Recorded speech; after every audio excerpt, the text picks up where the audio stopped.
Welcome to the Deep Dive. We're so thrilled you could join us today because we have a truly fascinating mission ahead of us. We really do.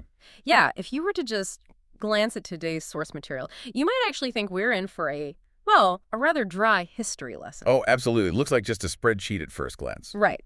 We are looking at a Wikipedia data table titled List of United States Senators from Minnesota. And it is just rows and columns of names, dates, and party affiliations. Just raw data. Exactly, starting all the way from when Minnesota was admitted to the Union on May 11th, 1858. And according to the data, as of early 2018, exactly 44 people have served in the United States Senate for Minnesota. But let me tell you, hidden within these seemingly dry data points is this incredible saga of political musical chairs, surprising third-party anomalies, and some truly wild historical milestones. Okay, let's unpack this. It really is a remarkable data set. And before we get into the specifics, I want to establish exactly how we are approaching this. Good idea. This list is essentially a mirror of American political evolution. We're going to be talking about a lot of political parties today. Democrats, Republicans, the Farmer Labor Party, the Independence Party, and so on. Quite a mix. Right. So we want to be absolutely clear with you, the listener. We are impartially reporting the historical timeline of these seats. We are not taking sides, and we are certainly not endorsing any of the political viewpoints held by the figures in this source material. Just sticking to the facts. Exactly. We're simply tracking the factual historical record of who held power and when. And the reason you should care about this is that by tracking the timeline of a single state's representation, you can actually see how individual ambitions, sudden tragedies, and clever strategic loopholes have shaped the government over the last 160 years. Yeah, and looking at the very beginning of the data, I see a piece of baseline trivia that seems totally counterintuitive. Not the age thing. Yes. When we hear the terms senior and junior senators, it is incredibly easy to assume the senior senator is the older person. It's what you'd naturally think. But the table shows that Minnesota is actually one of only 15 states in the entire country to have a younger senior senator and an older junior senator. How does that happen? Well, that is a quirk of congressional rules. They share this dynamic with places like California, Hawaii, and Pennsylvania. Okay. It's a great reminder that seniority in the Senate is strictly about time served, not biological age. A 35-year-old who gets elected first will forever outrank a 60-year-old who gets elected to the state's other seat a few years later. Wow, forever. Right. That distinction is crucial to keep in mind, especially as we get into how politicians have historically manipulated that exact definition of seniority later on. I see. But to truly appreciate the anomalies in this timeline, we need a baseline of stability first.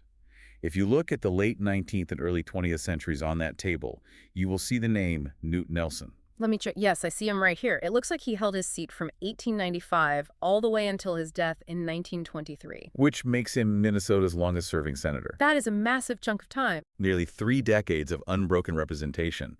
When you see a block of stability like that in the data, it really highlights the utter chaos that happens elsewhere on the list. And speaking of chaos, here's where it gets really interesting.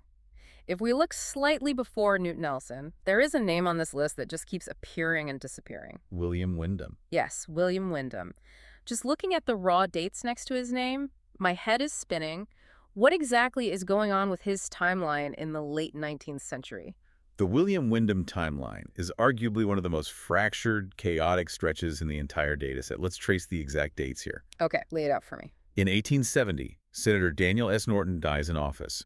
William Windom is appointed on July 15, 1870, to continue Norton's term. Makes sense. Then, in January 1871, Windom is officially elected to finish that term. That same year, he is elected to his own full term and re-elected in 1877. So far, that seems like a perfectly normal trajectory for a politician. It is, until you hit the year 1881. On March 7 of that year, Windom resigns from the Senate. Just quits. He leaves the legislative branch entirely to become the U.S. Secretary of the Treasury under President James A. Garfield. Okay, stepping up to the cabinet. Right, so the Senate seat goes vacant for 5 days. Then, on March 12, a man named Alonzo J. Edgerton is appointed to continue Windom's term. But Edgerton doesn't stay long, does he? The table shows his term ending in October of that exact same year. He was merely a placeholder, because on November 15, 1881, William Windom comes back. Wait, what? He is elected to finish his own vacated term. He left the Senate for the cabinet, decided he wanted his old job back just months later, and reclaimed it. How is that even possible? Today, the idea of a sitting senator resigning to join the president's cabinet, deciding a few months later they want a do-over, and just casually orchestrating a return to their exact same seat seems impossible. How did he just take it back? What's fascinating here is what this tells us about the rules of the era. To understand this, we have to talk about the 17th Amendment to the U.S. Constitution. Which didn't happen until later, right? Exactly. It wasn't ratified until 1913. Before 1913, United States senators were not elected by the general voting public. They were chosen by the state legislatures. Ah, so the voters of Minnesota weren't the ones putting him back in the seat? Not directly, no. It was a highly centralized, almost club-like system. The politicians in the state capitol were the ones making the deals. A lot of backroom handshakes. Very much so. Wyndham went to the Treasury, but when President Garfield was tragically assassinated later that year, the political landscape shifted. Wyndham wanted his Senate seat back, and because it was a closed-door legislative process, the state lawmakers simply swapped him back in. The appointed placeholder, Edgerton, quietly stepped aside. That is wild.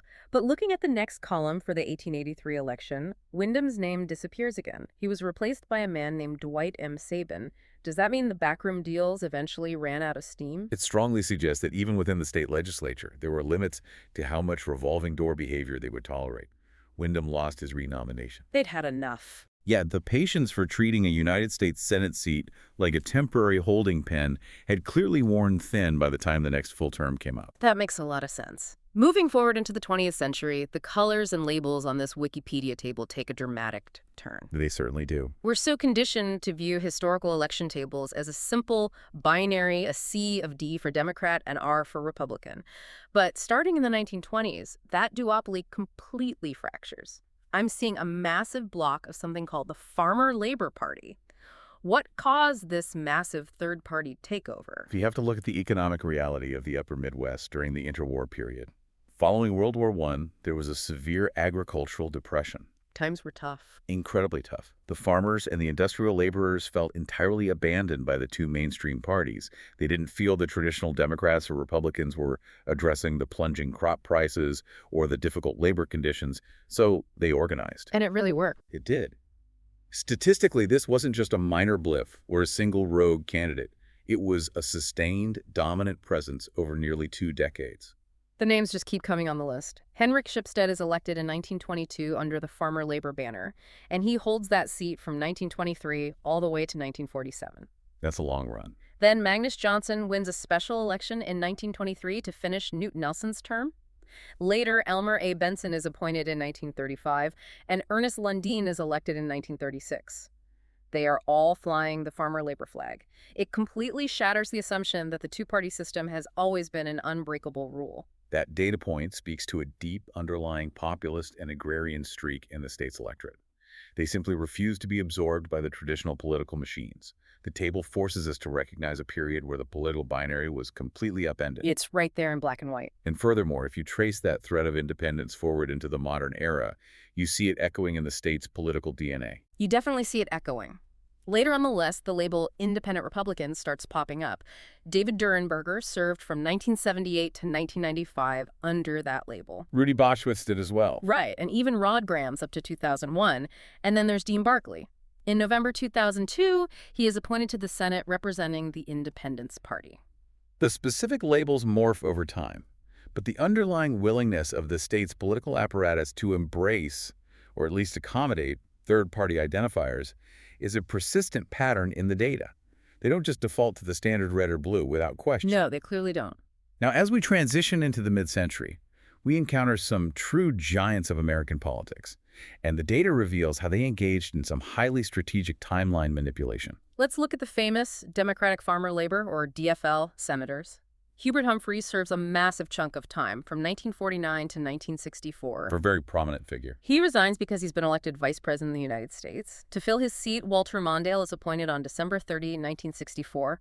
Mondale is then re-elected and serves all the way until 1976. Right, tracking perfectly so far. But looking at the end of Mondale's term, the dates are really strange. His term was supposed to end in January 1977, but he resigns early on December 30th, 1976.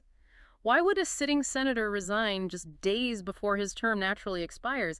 Was he just trying to start his vacation early? If we connect this to the bigger picture, this is a masterclass in the invisible mechanics of Senate power. As we discussed earlier with the age quirk, seniority in the Senate is everything. Time served. Exactly. It dictates your committee assignments, your physical office space, and your institutional influence. When a new class of senators is sworn in together in early January, they are all tied in seniority. Okay, I'm following. But if a sitting senator resigns just a few days early, the governor can appoint their successor to finish those final few days of the term. Oh. The table shows a man named Wendell Anderson stepping into that seat on December 30. So he gets sworn in while all the other freshmen across the country are waiting for January. Precisely. By the time January rolls around, Wendell Anderson technically has more time served, even if it's only by a single week, than the entire incoming freshman class. That is brilliant. He jumps to the front of the line for committee assignments. The source explicitly calls this preferential seniority. It's an incredibly calculated exploitation of the rulebook, immortalized right here in the dates on this table. Did the voters reward that kind of rulebook exploitation? Not in this case. The data shows that Anderson ultimately lost the election to a full term in 1978. The electorate is often wary of obvious backroom maneuvering, so the long-term benefit of that specific loophole didn't pan out for him. The Humphrey story doesn't end in 1964 either. I see Hubert Humphrey's name reappear later on the list. He is elected again and serves from January 1971 until January 13th, 1978. Yes. That specific date is marked by tragedy, as he died in office, which led to another unique appointment. His wife, Muriel Humphrey, was appointed on January 25, 1978, to continue his term until later that November. It is incredibly moving to see that continuity of legacy captured in the raw data. Unfortunately, tragedy is a recurring element when you study a timeline of this length. The data does not shy away from the sudden, jarring interruptions of history.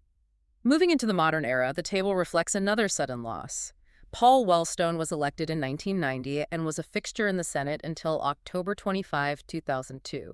He tragically died in an aviation accident right before the election, cutting short his tenure. It was a very dark time for the state. That led to a brief vacancy, followed by the appointment of Dean Barkley, whom we mentioned earlier.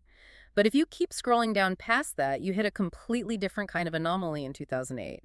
The table mentions the Class II election between Republican Norm Coleman and DFL challenger Al Franken. Yes, the 2008 recount. Wait, for our listeners who might not be familiar with Senate mechanics, what exactly do Class I and Class II mean here? Why are they categorized like that? That is a great question. Right. When the founders established the Senate, they didn't want the entire chamber to be replaced all at once. They wanted a continuous body. So no complete turnover. Right, so they divided the 100 Senate seats into 3 classes. Every 2 years, only one of those classes, about 1/3 of the Senate, goes up for election. A Class I senator is just on a different 6-year election cycle than a Class II senator. Minnesota, like every state, has 2 senators in different classes, so they never run for re-election in the exact same year. That makes perfect sense. So looking at this Class II election in 2008, the data for this specific seat is visually arresting. Norm Coleman's term officially expired on January 3, 2009, but Al Franken's term doesn't begin until July 7, 2009. The table literally just says vacant for over 6 months. What happens when a state only has one senator for half a year? The real-world stakes of that blank space are massive. Think about the historical context of early 2009. The country was in the depths of a generational financial crisis. Oh, right, the Great Recession. Exactly. The federal government was debating massive stimulus packages, healthcare reform, and crucial policies. And during that entire period, Minnesota was flying on one engine. They were missing half of their representation in the upper chamber. They were missing tie-breaking votes and committee leverage. How did it drag on for so long? The election was historically closed down to a margin of just a few hundred votes out of millions cast. It triggered mandatory recounts, which then evolved into grueling month-after-month legal battles that went all the way to the state Supreme Court. Yeah, total standstill. The machinery of the election essentially jammed. We expect seamless transitions of power, a clean handoff from one term to the next. But this table documents the terrifying moments when the gears lock up.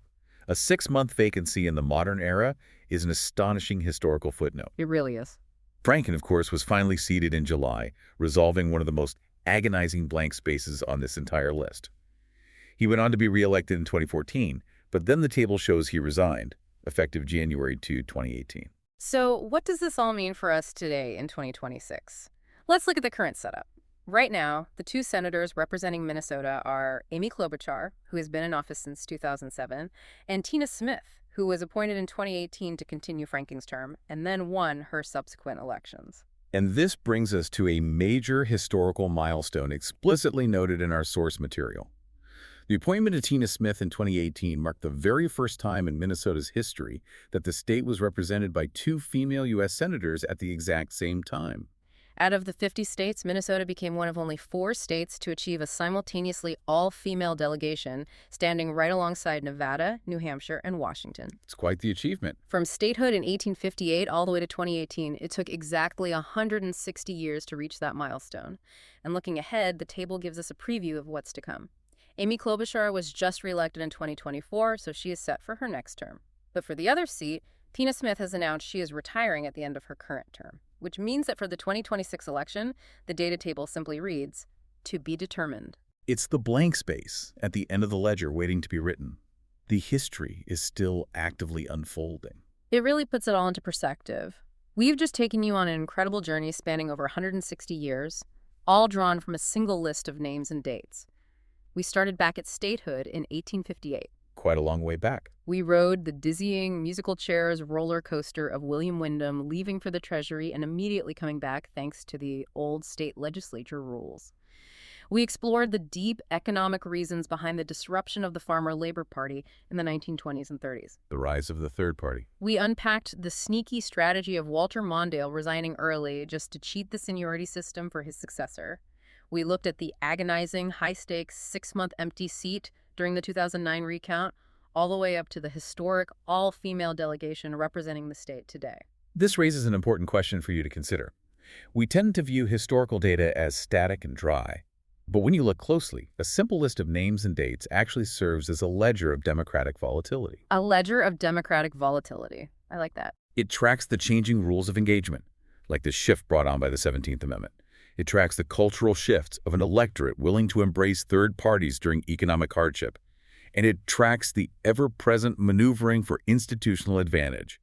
It is a living document of how power is captured, traded, and sometimes lost to unforeseen tragedy. I really love that phrase, a ledger of democratic volatility. And I want to leave you with a final thought to mull over today. Think about the incredible, invisible, strategic games we've uncovered from the past. Resigning a few days early just to get better committee assignments. Right. Pausing a Senate term to run the Treasury for a few months because your friends in the state capitol can just hand your seat back to you. If a simple table of historical dates reveals so much open manipulation of the rules in the past, what invisible strategic games are currently playing out in the timing of today's political retirements and appointments? It's a great question. What subtle maneuvers are happening right now in 2026 that we won't fully understand until they're just dates neatly printed out on a Wikipedia page decades from now? It's something to think about the next time you see a politician suddenly announce an unexpected retirement. Thank you so much for joining us on this deep dive.